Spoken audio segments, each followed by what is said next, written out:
Baik teman-teman, kali ini kita akan membahas tentang membangun bisnis baru serta mengembangkan bisnis dan bakat melalui corporate venturing.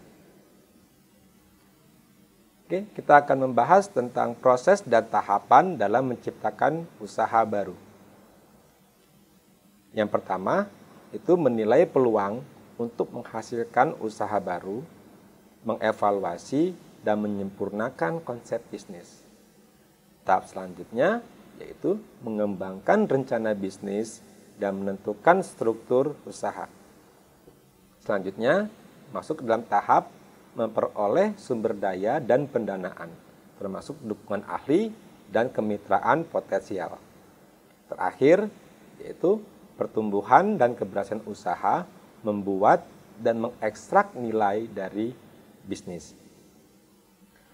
Sebuah usaha baru akan menghadapi tantangan yang berbeda di setiap tahap untuk meraih keberhasilan dan melakukan transisi ke tahap berikutnya.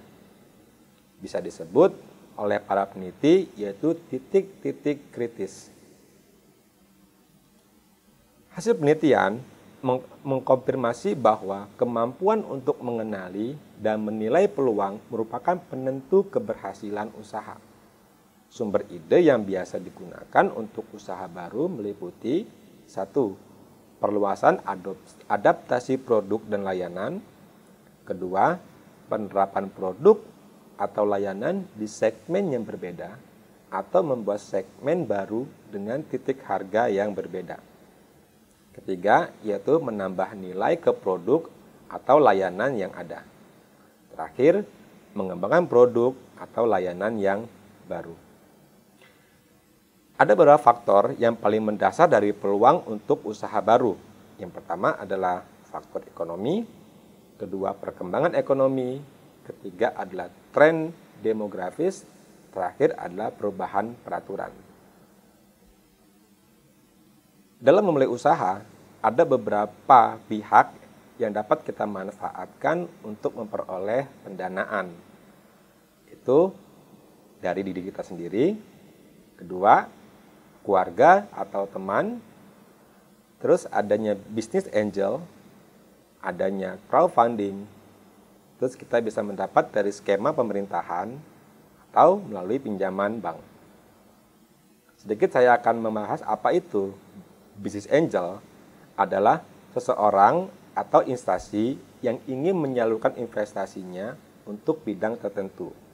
Sedangkan crowdfunding yaitu praktik penggalangan dana dari sejumlah orang besar untuk memodali suatu proyek atau usaha yang umumnya dilakukan melalui internet. Next, selanjutnya kita akan membahas tentang mengembangkan bisnis dan bakat melalui corporate venturing. Corporate venture didefinisikan secara luas, yaitu cara untuk mengembangkan inovasi sebagai alternatif proses internal secara konvensional untuk mengembangkan produk atau jasa baru menuju penciptaan pengembangan bisnis baru. Ada beberapa macam motif untuk membangun corporate venture. Yang pertama, kembangkanlah bisnis. Yang kedua, mengeksploitasi sumber daya yang kurang dimanfaatkan.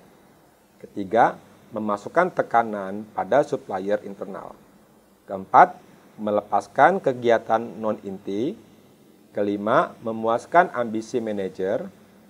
Keenam, penyebaran risiko dan biaya pengembangan produk. Ketujuh, melawan tuntutan siklus dari aktivitas mainstream. Kedelapan, mempelajari tentang proses pengambilan risiko. 9. Keanekaragaman bisnis, dan ke-10 mengembangkan kompetensi teknologi atau pasar baru. Sekian, terima kasih.